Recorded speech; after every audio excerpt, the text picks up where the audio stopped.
Welcome back to the News and Books Aviation Brief, where we go beyond headlines to uncover what really happens in the skies. Today's story sounds straight out of science fiction. A United Airlines Boeing 737 MAX flying from Denver to Los Angeles last Thursday suffered a cracked windshield at 36,000 feet. Now, windshield cracks aren't unheard of. But what makes this incident intriguing is the theory that it may have been caused by space debris or even a small meteorite. Something from space may have struck a passenger jet flying over the US. Joining me is Captain Danzel, a veteran pilot and aviation safety consultant with over 2 decades of experience. Captain, thank you for joining us. Thanks, Eric. This story definitely caught the aviation world's attention. The United flight, a Boeing 737 MAX 8, was cruising normally when the first officer noticed stress lines and cracking on the left cockpit windshield. The aircraft was at 36,000 feet.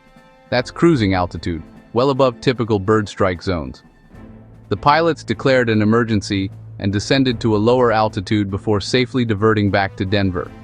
Fortunately, no passengers were injured, but one pilot sustained minor injuries, likely from shattered fragments.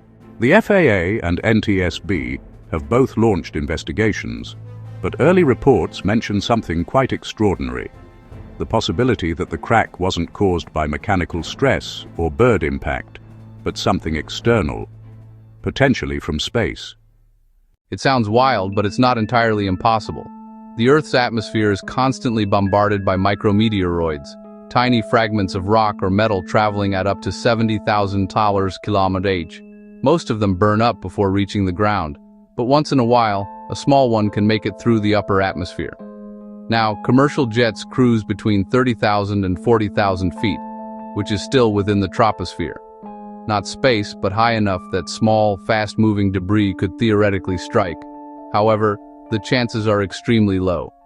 NASA's Orbital Debris Program estimates that the probability of a civilian aircraft being hit by a meteorite is less than 1 in a trillion. Not impossible, but extraordinarily rare. Exactly. The more likely explanation might still be thermal stress, manufacturing defects, or pressurization fatigue, all of which have caused windshield failures in the past. Let's talk about what it takes for a cockpit windshield to fail. These are not ordinary glass panels. That's right. A typical Boeing 737 MAX windshield consists of multiple layers of glass and polyvinyl, designed to withstand huge temperature changes and cabin pressure differentials. They can handle pressures up to 200 psi and bird strikes at 350 knots.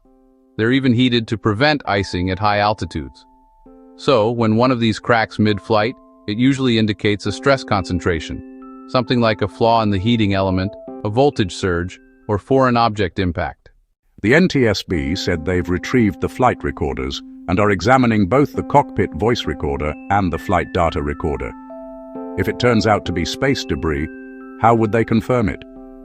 They'd look for residue or pitting on the windshield and fuselage, microscopic metallic traces that differ from Earth-based materials. NASA's Meteoroid Environment Office might even be brought in.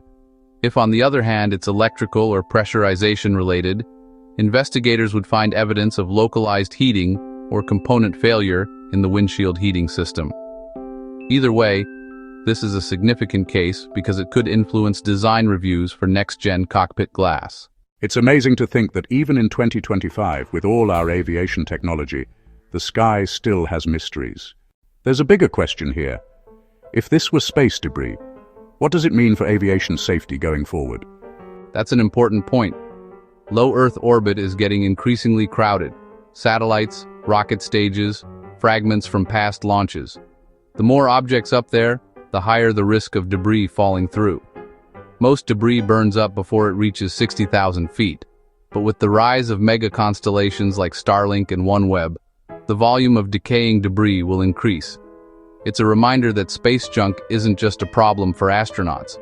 It could one day affect high-altitude aviation too. Fascinating insights, Captain Danzel. Whether this was a freak accident, a mechanical issue, or a brush with space debris, one thing is clear: aviation safety protocols and engineering have once again prevented tragedy. And for passengers, next time you're at 36,000 feet, Just remember the layers of science, design, and training keeping you safe. Thank you for joining us on the News and Books Aviation Brief. If you enjoyed this episode, don't forget to like, subscribe, and share. And let us know your thoughts. Could a plane be hit by something from space? Until next time, fly safely.